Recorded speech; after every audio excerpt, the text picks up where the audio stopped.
V Sloveniji imamo lepo tradicijo, pomembno tradicijo prizadevanja za mir.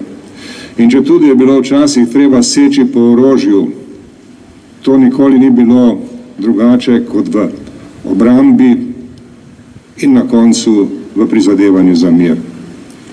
Zato imamo vso moralno pravico in moč, da v miru ob takih prilikah, kot je današnja, tudi spregovorimo.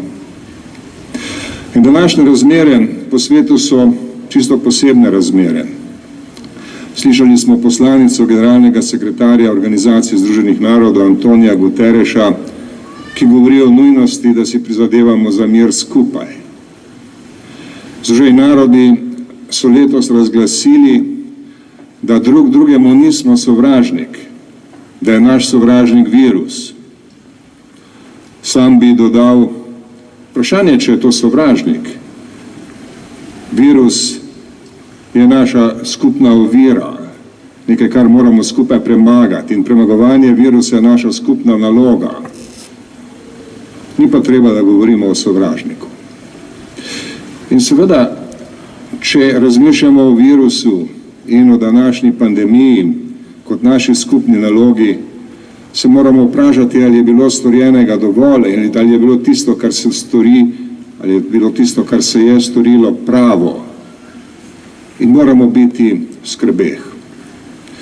Generalni sekretar Združenih narodov Antonio Guterres je marca letos pozval vojskajoče se stranke povsod po svetu, da za čas pandemije odložijo orožje in se posvetijo nalogam, ki jih prinaša pandemija in nujnost premagovanja virusa. Ni bil uspešen. Malo je tisti, ki so sledili njegovemu pozivu. Varnostni svet Združenih narodov se je odzval šele 3 mesece kasneje z bledo, prazno in izjem polno izjavo. In to nam veliko pove o stanju sveta, v katerem živimo, v katerem se moramo zavedati krhkosti miru. Danes živimo v času velikega paradoksa. Svet nikoli v svoji zgodovini ni bil soočen z nalogami, ki so skupne in bolj jasne kot kadarkoli prej in hkrati tudi bolj nujne. Pa paradoks je, da prav v tem času svet nima pravega kolektivnega vodenja. Kolektivnega vodenja sveta danes praktično ni. Kaj vidimo namesto tega? Vidimo veliko prizadevanj, veliko nacionalizma, celo prizadevanjih za zdravila in za cepiva prevladujejo nacionalistični sentimenti. To vidimo.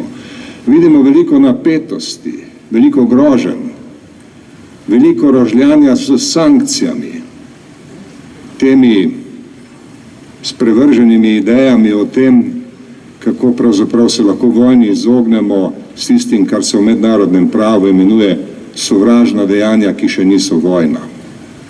In vedeti moramo, da v teh razmerah lahko tudi zelo majhna iskrica sproži oboroženi konflikt širokih razsežnosti.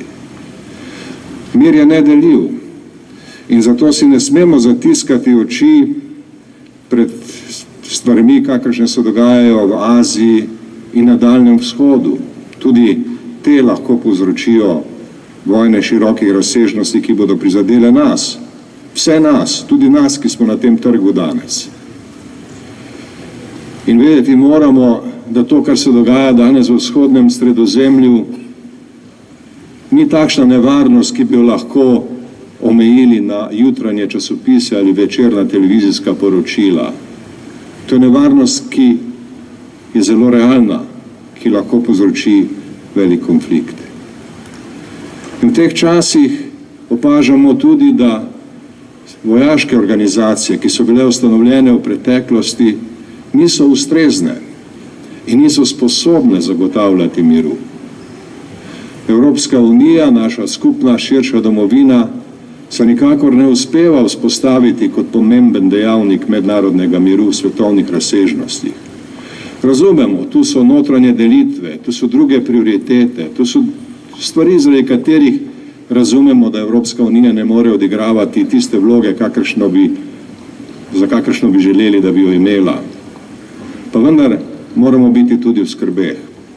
In Organizacija Združenih narodov, ki je razglasila današnji dan za svetovni dan miru in ki ga obeležuje vsako leto, je čedalje bolj odrinjena, čedalje bolj onemogočena. Vse to so problemi današnjega časa, ki prizadevajo mir in zaradi katerih moramo biti v skrbeh. In vprašanje, ki je zato postavljeno pred nas, je zelo jasno. Kaj pa lahko sami storimo za mir? Kakšna je pa naša vloga? V tem hipu ne bom govoril o vlogi države, o vlogi politike, kjer bi si želeli vsekakor več sposobnosti mirnega, miroljubnega in v prihodnost zazrtega sodelovanja. Tudi o tem bi se dalo govoriti. Tudi danes po vsem svetu razmišljamo o miru kot o vrednoti, ki zadeva vsakega človeka posebej. Ravno kar je župan Ljubljane govoril o tem, kako je Ljubljana kraj miru, kako se Ljubljana prizadeva za to, da bi ta notranji mir, ki mora biti v vsakem človeku, bil tudi mir naše skupnosti. To je pomembno sporočilo, kajti mir se vedno začne z vsakim posameznikom posebej. In če je takih posameznikov dovolj in če se iz tega razvije skupna volja, potem lahko nastane tudi tisti pritisk javnosti, ki povzroči spremembe v politiki. In ravno zaradi tega